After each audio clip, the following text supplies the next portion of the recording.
बिस्मिल्लाहिर्रहमानिर्रहीम, अस्सलाम वालेकुम। आज का टॉपिक जो हमने स्टडी करना है उसका नाम है electric power and power dissipation. इसको आप डिटेल से करना। इसमें सबसे पहले हमें इलेक्ट्रिक पावर को डिफाइन करना है, फिर एक्सप्लेनेशन, फिर पावर डिसिपेशन।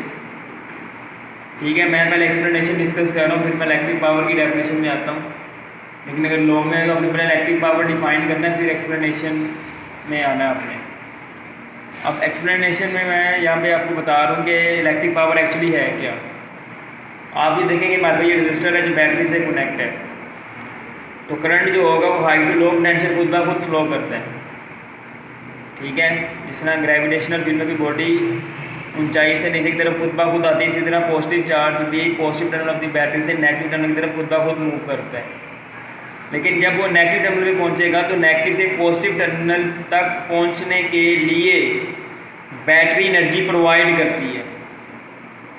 बैटरी के पास एनर्जी कौन सी है, कहाँ से आती है? वो बैटरी अपनी केमिकल एनर्जी को यूटिलाइज करके लिफ्ट करती है चार्ज को from its low potential to high potential. अब वो जो बैटरी एनर्जी सप्लाई करती है, वर्क डन करती है, वो किसके इक्वल होगी? V into delta Q. यानी जितने पोटेंशियल डिफरेंस से बैटरी चार्ज को लिफ्ट कर रही है उसको मल्टीप्लाई करते हैं उस चार्ज के साथ जो हमारे पास क्या कर रहे हैं, हम बैटरी मूव करवा रही from low to high potential.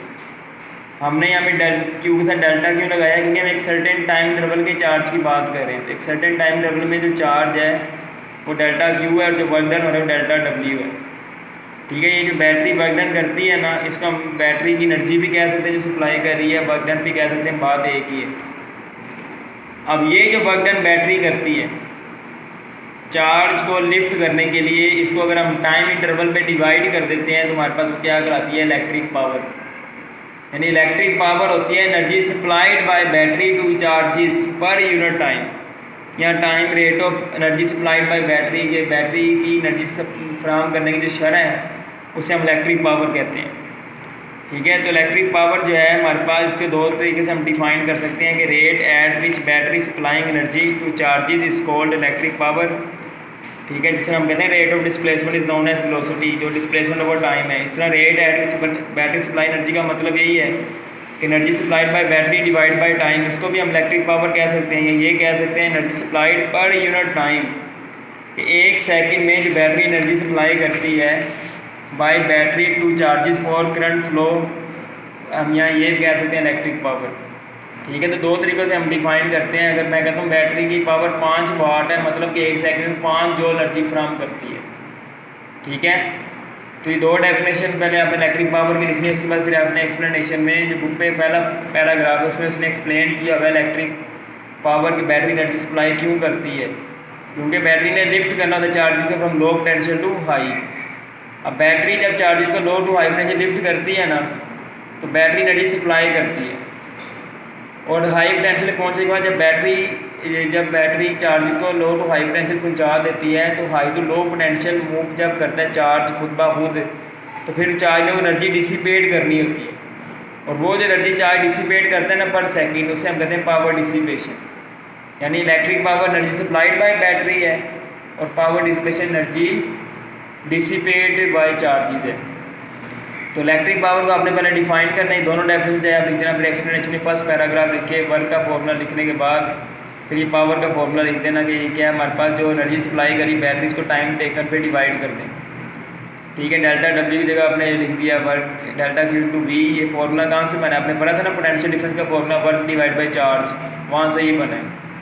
Delta q और डेल्टा टी को हमने क्या कह दिया? करंट। तो ये पावर का फॉर्मूला बन गया। ये प्रूफ भी अगर आए तो आपको प्रूफ करना आना चाहिए। ठीक है, तो अगले पेज पे जहाँ उसने पेज को वी आई प्रूफ किया, उसके फ़ौरन बाद आप फिर पावर डिसिपेशन बता देना। पावर डिसिपेशन क्या होती है कि पावर डिसिपेशन वो है हमारे पास एनर्जी ओवर टाइम ही होती है पावर डिसिपेशन भी, लेकिन ये एनर्जी सप्लाइड ओवर टाइम नहीं होगी बल्कि एनर्जी डिसिपेटेड ओवर टाइम होगी। ठीक है, जिस तरह मैं किसी बॉडी को ज़मीन से उठा के ऊपर लेके जाता हूँ तो मैं एनर्जी सप्लाई कर रहा हूँ। अब मैं उसे जब छोड़ दूँगा अब उसने वही एनर्जी डिसिपेट करनी है। तो फ्राहम करना एनर्जी को हम जब टाइम पे डिवाइड करेंगे तो इलेक्ट्रिक पावर है वो, और जब charge high to low potential move करते हुए जब एनर्जी डिसिपेट करते हैं उसको आप जब टाइम पे डिवाइड करेंगे तो क्या कहलाएगी? Power dissipation.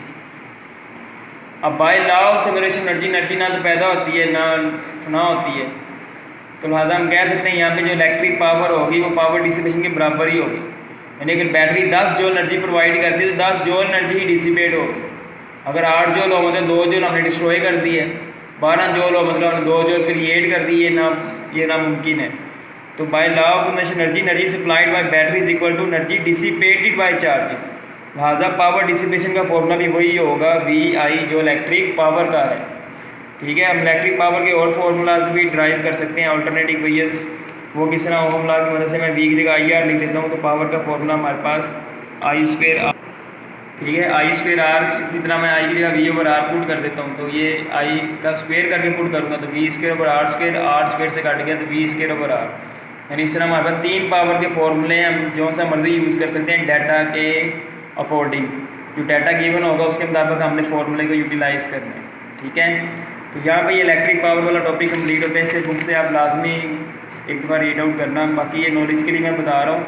अगर हमारे पास रेजिस्टेंस सीरीज़ में कनेक्ट हो ना तो टोटल पावर कैलकुलेट करने के लिए हम रेसिप्रोकल वाला फॉर्मूला यूज़ करते हैं। यानी सीरीज़ में पावर डिक्रीज़ करती है और इन पैरेलल पावर ऐड होती है सिंपली। यानी घर में हमारे तमाम अप्लाइंसेस पैरेलल में लगी होती है। जितनी अप्लाइंसेस ज़्यादा हों उतना बिल ज़्यादा क्यों आता है? क्योंकि उतनी ज़्यादा पावर कंज्यूम होती है। ठीक है, तो पावर कंज्यूम उतनी ज़्यादा होगी तो उतने ज़्यादा यूनिट फॉल करते हैं, उतनी ज़्यादा एनर्जी कंज्यूम होगी, इलेक्ट्रिक एनर्जी उतने ज़्यादा हमारे पास यूनिट्स फॉल करेंगे, उतना ज़्यादा बिल आता है। तो ये वैसे पता होना चाहिए, बुक पे तो नहीं लिखा लेकिन एंटी टेस्ट में ये डिस्कशन होती है। ठीक है, अब कुछ एग्जांपल मैं यहाँ पे डिस्कस कर रहा हूँ। 13.2, 13.3 एग्जांपल। 13.2 में उसने हमें बताया हुआ है कि करंट 0.75 एम्पेयर है, वोल्टेज 1.5 वोल्ट है और वायर की लेंथ 5 मीटर है, उसका क्रॉस सेक्शनल एरिया इतना है। रजिस्टिविटी हमने निकालनी है। रजिस्टिविटी का फॉर्मूला क्या है? RA/L। हमारे पास R नहीं है तो हमने R को ओम लॉ से निकाल लेंगे, V/I फॉर्मूले से इसको इसमें पुट करना है।